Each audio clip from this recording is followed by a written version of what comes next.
اعوذ باللہ من الشیطان الرجیم بسم اللہ الرحمن الرحیم وَلَقَدْ نَادَانَا نُوحٌ فَلَنِعْمَ الْمُجِيبُونَ، اور ہمیں پکارا تھا نوح نے تو ہم کیا ہی اچھے ہیں جواب دینے والے اور دعا کے قبول کرنے والے۔ رب انی مغلوب فانتصر، حضرت نوح علیہ السلام نے جب فریاد کی پروردگار میں تو اب مجھے تو انہوں نے دبا دیا ہے، میں مغلوب ہو گیا ہوں، تو اب تو ہی بدلہ لے اور تو ہی مدد فرما۔ تو اللہ کی مدد آ گئی، وَنَجَّيْنَاهُ وَأَهْلَهُ مِنَ الْكَرْبِ الْعَظِيمِ، اور ہم نے اسے اور اس کے گھر والوں کو کرب عظیم سے نجات دے دی۔ اب کرب عظیم کو آپ خود سوچئے کہ ایک تو کرب عظیم ان کی مسلسل 950 برس سے ایک شخص دعوت دے رہا ہو اور لوگ استہزاء کر رہے ہیں اور تمسخر کر رہے ہیں۔ یوں سمجھیے کہ مکے میں تو یوں کہا جا سکتا ہے کہ ابھی 10-12 برس ہی ہوئے ہیں مسلمانوں تمہیں یہ جھیلتے ہوئے، ہمارے اس بندے نے 950 برس تک صبر کیا تھا۔ تو اس کا اندازہ کریں کس قدر کرب میں، کس قدر ضیق میں اس کی جان آئی ہوگی، جیسے کہ ہم دیکھتے آ رہے ہیں کہ حضور کی جان جس طرح ضیق میں آ گئی تھی کہ ان کے اوپر گویا کہ لوگ عزت کر رہے ہیں، دکھائیے کوئی معجزہ، آپ رسول ہونے کا دعویٰ کرتے ہیں تو ایسا ہی معجزہ دکھائیے جیسے موسیٰ نے دکھائے، جیسے عیسیٰ نے دکھائے۔ اور ادھر سے اللہ تعالیٰ کا فیصلہ یہ ہے کہ کوئی ایسا حصی معجزہ ہم نہیں دکھائیں گے۔ تو چکی کے دو پارٹوں کے درمیان محمد الرسول اللہ صلی اللہ علیہ وسلم آئے ہوئے۔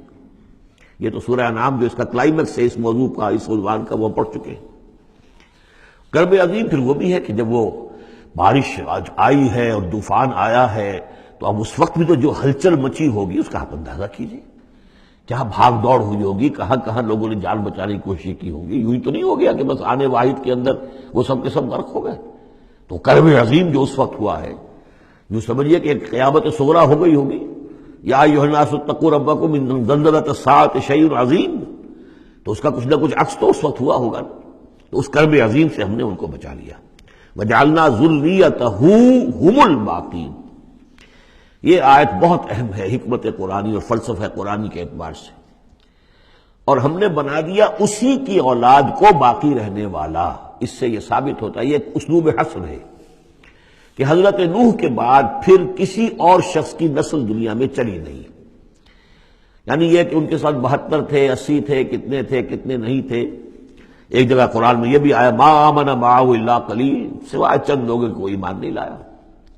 اور گمان یہی ہے کہ یا تو حضرت نوح علیہ السلام اور ان کے 3 بیٹے اور ان کے اہل خانہ، اور ممکن ہے کہ ایک بیوی تو پیچھے رہ گئی، غرق ہونے والی تھی، لیکن کوئی اور بیوی ان کی ہو کہ ان کے ساتھ ہو، اور باقی یہ کہ ممکن ہے ان کے جو کچھ ملازم ہوں گے، خادم ہوں گے، بس۔ اور میرا یہ خیال ہے کہ ان پر کوئی ایمان نہیں لایا۔ پھر ظاہر بات ہے وہ خادم وغیرہ جو ہوتے ہیں پھر ان کے ساتھ تو اتنا اہتمام نہیں ہوتا کہ ان کی اولادیں بھی آگے چل سکیں، لہذا جو اولاد چلی ہے وہ صرف حضرت نوح علیہ السلام کے 3 بیٹوں سے۔ گویا کہ نسل انسانی جو ہے اب دنیا میں جتنے انسان ہیں وہ حضرت نوح علیہ السلام کے 3 بیٹوں کی نسل سے ہیں، سام، حام اور یافس۔ اور یہ کہ اسی لیے ان کو آدم ثانی کہا جاتا ہے۔ آدم اول تو حضرت آدم تھے، انہی سے نسل چلی انسانی، لیکن ابھی جو ہے جو میرا اندازہ تقریباً 2000 برس کا ہے، اس 2000 برس کے عرصے میں اسی علاقے میں آبادی ابھی ہوئی ہے، ابھی آبادی اور ادھر ادھر پھیلی نہیں تھی۔ اور وہی وہ عظیم جو ہے سیلاب آ گیا، سب کے سب غرق ہو گئے، چند لوگ جو بچے ان کے ساتھ۔ محسوس ہوتا ہے کہ ان کی بھی آگے نسل نہیں چلی، صرف حضرت نوح علیہ السلام کے 3 بیٹوں سے۔ وَجَعَلْنَا ذُرِّيَّتَهُ هُمُ الْبَاقِينَ، یہ جو ہے حصر کا بڑا زوردار جو ہے یہ اسلوب ہے۔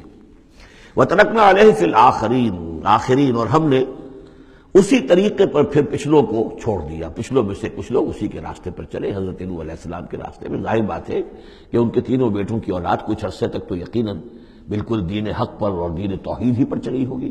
پھر جیسے وقت گزرا پھر شیطان نے ورغلایا اور یہ کہ مختلف قسم کے توہمات میں اور مختلف قسم کے جو شرک ہیں ان کے اندر مبتلا کر دیا۔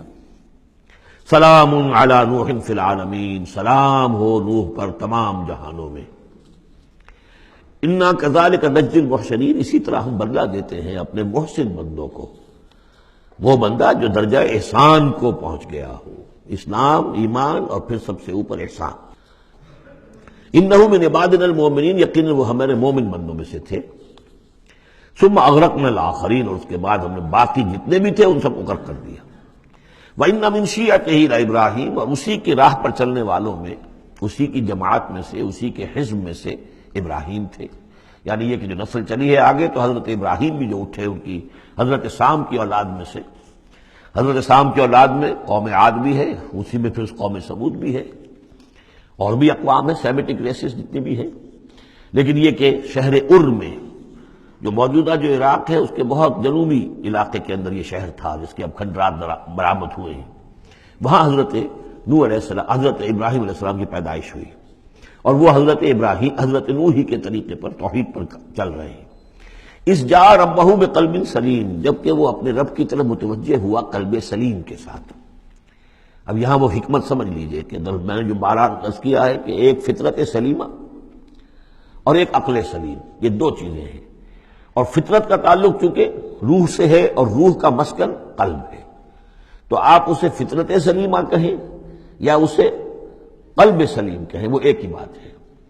قلب سلیم اپنی اصل حقیقت پر، اصل جو حیات اس کی ہے اس پر باقی ہو، پرورٹڈ نہ ہوئی ہو اس کی فطرت، اس پر پردے نہ پڑ گئے ہوں، یہ خد و خال جو ہے وہ اپنی اصل سلامتی کے ساتھ باقی ہوں، اور پھر اس کو کہتے ہیں صوفیہ سیر الی اللہ، اس جا ربہ بقلب سلیم، جو قلب سلیم ہے وہ اللہ کی طرف آگے بڑھتا ہے، اور عقل سلیم کی روشنی میں وہ پھر پہنچتا ہے توحید تک، اور توحید کے بعد معاد تک، جیسا کہ میں نے کئی مرتبہ عرض کیا کہ سورہ فاتحہ در حقیقت اسی مقام پر کھڑی ہے کہ ایک انسان کے جو قلب سلیم اور عقل سلیم کی رہنمائی میں توحید اور معاد تک پہنچ گیا ہے، اور اب وہ یہ بھی جان گیا ہے کہ اصل طریقہ زندگی گزارنے کا یہی ہے کہ اللہ کی بندگی کی جائے، اس ایک خدا کی بندگی کی جائے۔ اب وہ سوال کرتا ہے میں بندگی کیسے کروں؟ جیسے میں نے آپ کو بتایا مکے میں ایسے لوگ موجود تھے، حضرت سعید بن زید جو ہیں کہ جو بہنوئی تھے حضرت عمر بن الخطاب کے رضی اللہ تعالیٰ عنہ کے جو والد تھے زید، وہ موحد تھے، اور کعبے کے پردے پکڑ پکڑ کر دعا کیا کرتے تھے کہ اللہ میں صرف تجھے پوجنا چاہتا ہوں، تیری بندگی کرنا چاہتا ہوں، لیکن نہیں جانتا کیسے کروں۔